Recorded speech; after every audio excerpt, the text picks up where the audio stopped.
Good morning, everybody. Welcome to another fastidious episode of Diatribes with the voice of Boone. Now, here's your host, the tumor-ridden and tuberculosis-filled host, voice of Boone. Thank you for tuning in again. Good morning. I'm getting so at the Michaela ukulele, whatever its proper title is. I am not as musical as Doom, and even if I was, I don't know if I'd have the patience to practice that much. But it's a fun hobby, I suppose. I hope you all are doing well. If you live outside the big cities, be prepared, because this dilemma with Tyree Nichols, I believe I'm pronouncing his name right. This is the fourth time I'm recording this due to that. Sounds very similar to the George Floyd case that happened in 2020. He was a man who was allegedly passing a fake bill, and cops did some sort of Terry stop or something of the sort, and eventually he was wrestled to the ground and put in a, I suppose, legal chokehold or legal restraining position, because that's what the courts argued. But he died nonetheless, and the people truly took their anger out on their communities. And I don't think enough people really focus on some cases where protests are truly necessary. Like Breonna Taylor, she and her boyfriend were sitting at their apartment one day, and I guess the police were investigating for drug paraphernalia in that area. One thing led to the other, and 33 shots were fired into her apartment through the window and through the door. 10 of them hit her. None of them hit her boyfriend, but she did die. She was 26 years old. Eric Gardner was also a person of color. African American, that is. He was allegedly selling cigarettes without some sort of tax bracket, as if you need those to sell them on the street. He was approached by police, told, they investigated him. He said, "Leave me alone," as is his right to tell them to leave him alone if they don't have probable cause. They put him in, this time, an illegal chokehold, and he died. He was 43, I believe. But with Eric Gardner's case, the officers that, well, specifically the officer that choked him, was not charged by the court. And so people protested, which I think is much more justification than this, or at least George Floyd, which could possibly become this. Why do I say that? Because I don't like the way that the new Black Panthers or the Black Lives Matter movement are handling their message. Now, you might say that these people that are actually going out there and looting and burning and possibly even murdering or hurting people otherwise don't adequately represent the movement and should not be, the movement should not be vilified as such. Well, tough, I'm going to, because they coincide, and if the media is allowed to do it, then why shouldn't I? Here's the thing about a protest. If something wrong is happening, and you just go out and you riot, and you hurt your community, and you cause turmoil in your own city, you're not doing yourself any favors for that to stop in the future. If something happens, like you feel like there's police brutality amongst, the officers or within the sheriff's department, you and all the people that agree with you need to get together and write a petition and give it to the mayor or the governor or the assemblymen and tell them that, hey, look, these This guy died because of those officers, and you're just going to let them out? We want them fired, we want them charged, and we want them investigated, and we want all evidence to be made public. We want all police deputies or sheriff's deputies and police officers to have to take at least a 3-hour course on ethics and anti-racial profiling. And we want a public apology from the chief of police and yourself and just about every representative that let this happen. We want all of these demands met, or else we are going to fill up the sidewalks. We are going to stand outside your mansion. We are going to stand outside the courts. We are going to picket. We are going to boycott using the city buses. We are going to picket outside of businesses. We are going to make life in this city absolutely unoverlookable until you do something about this. We are not going to hurt anyone. We are not going to damage any property. But we're not going anywhere until we've secured these. And I think that any politician that knows what's good for him or her will probably do that. Because it's more dangerous to have people do things non-violently than it is violently. Because populists rarely vote out their leaders in times of crises. World War II, World War I, the Civil War, the Mexican-American War, Obama, yeah. I could go on, but it's just that little comparison. So, things have to change with protesting. They absolutely must. I was just watching a documentary about Ruby Ridge, and I don't necessarily throw that into the same category, all those Americans protesting about Ruby Ridge, because Randy Weaver knew what he was doing was illegal. He sawed off those shotguns, and he sold them, and then he didn't go to court. He didn't make any effort to do things peacefully. Not like these people, like Breonna or Eric or Tyree or George, and I could go on and on. I've just got a few examples. He hid up in his house in the mountains, and so did he deserve to be killed? Obviously not. But I would say that the people who are protesting really need to rethink things from the marshal's side and say, yeah, well, things could have gone much better had he done his part, but ultimately, it all could have been prevented if Randy followed the system. So there's that. I really wanted to get into that footage about Paul Pelosi. I don't know how Doom is going to rebuke that. You can clearly see the invasion and that he's on the ground and he's not breathing. So, and it's like people stopped caring about it. You know what? It's like they're doubling down on the whole, Paul Pelosi was beat with in order to distract from I don't know what they'd be distracting from. I mean, you have the president who's facing who probably will face charges on holding those classified documents. And I know that classified is just another way of saying, they're categorized like this. So they're not nearly as bad as Trump's documents. Mine are way, way different. Total hypocrisy. It's fine. What else is new? I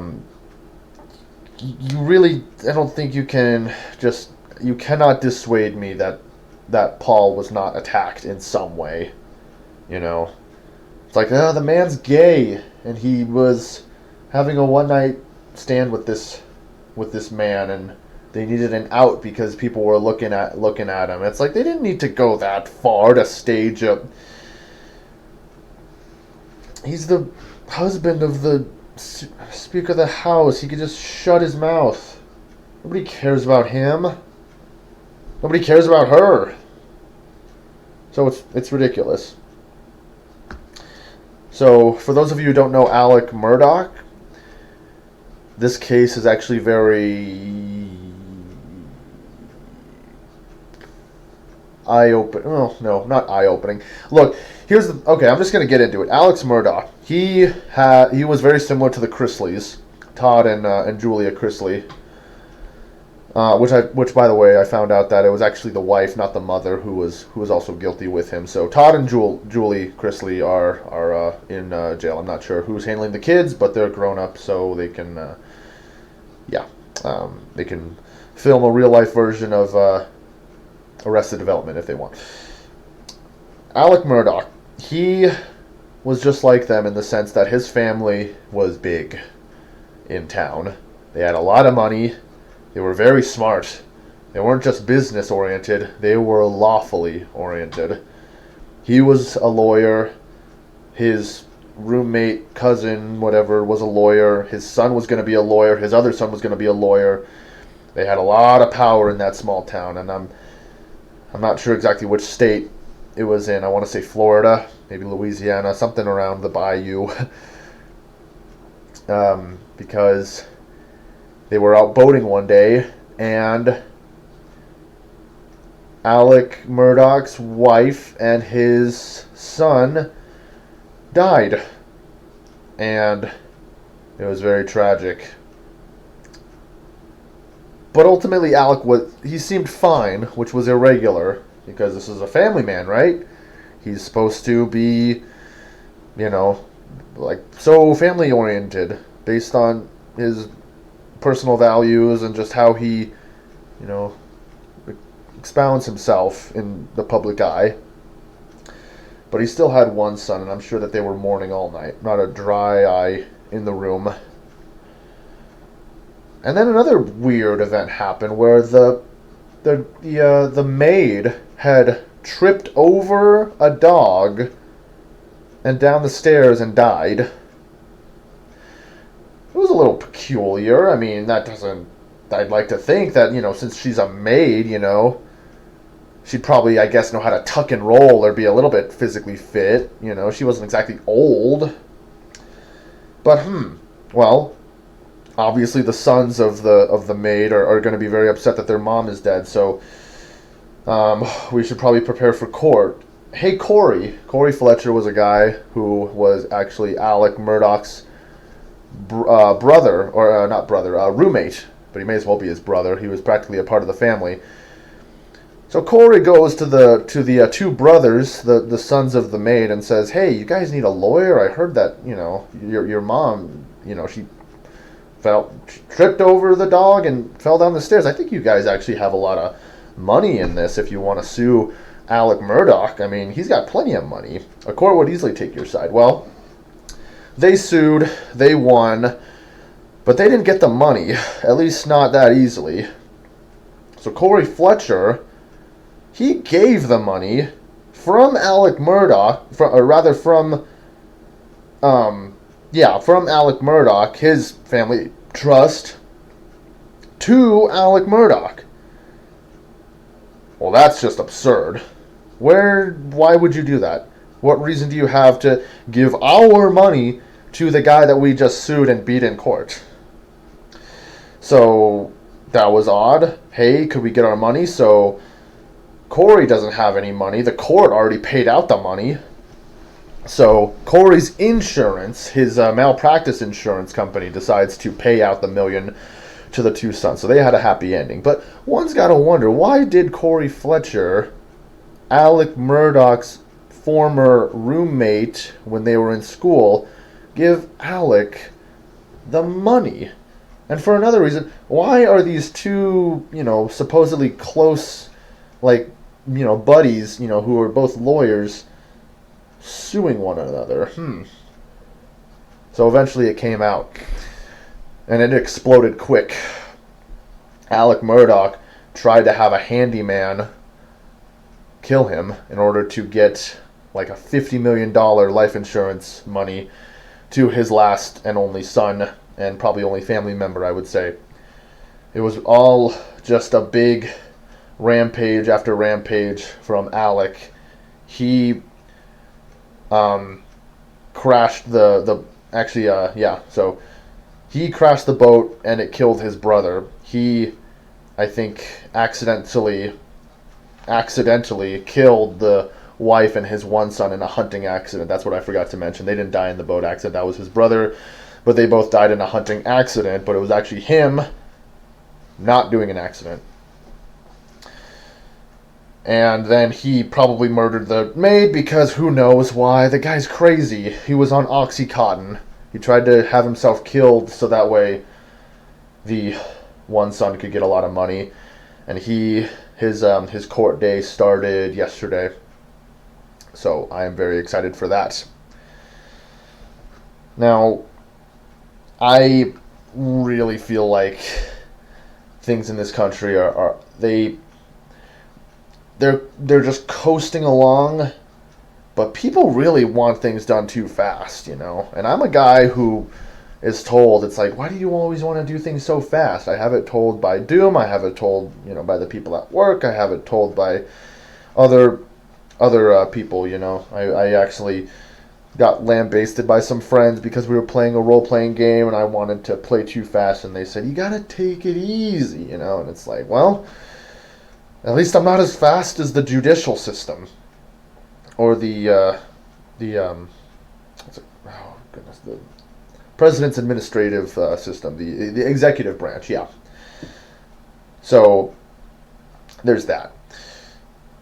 I really think that in order to slow it down enough to the point where we can get back into our you know, lot more moderate speed, we really need to gut half of Congress. That's going to be my solution. And I know that I'm supposed to be a channel, or rather I'm supposed to be the voice of more positivism, and you know, if we just keep doing the things we're doing, it'll turn out right. Well, this is something that's just got to happen. And this is something that Doom and I probably agree on, because you've got your governors and your state assemblymen and your legislatures and your mayors and your secretaries and your directors and your representatives of the House. How many more bureaucrats or you know, like, leaders do you need? I've always thought it's like, cut out the senators, cut out the House of Reps, let the mayors, you know, let the local votes decide on the electoral college, and then everything's fine. And imagine how much money you'll be saving when you fire that many people. Many, if I may speak so frankly, unnecessary positions. Because at some point you've got so many people filling up all these jobs that you're just gridlocking yourself behind all this red tape. Leaders need to be able to lead, okay? And whether they lead us off a cliff or into a golden age of technology, they need to be able to do it without having to, we got to talk to this person. We got to go through these channels. We got to get this vote to pass. We got to have this bill. No. Come on, all right? That's probably, there's no reason why it should be that difficult. Why we should have this many people running a country. It's too many. You need people on top, and you need those people to be able to lead. And if you don't like them, don't elect them. And I think that we should have more open elections to make that possible. So, I think I got a lot of ideas across. I was debating on whether to call this episode Doom's Wood Chipper or Rewrite the Tar. We'll see what I decide on, because I think that they're both fairly poetic. And until next episode, I hope you stay positive.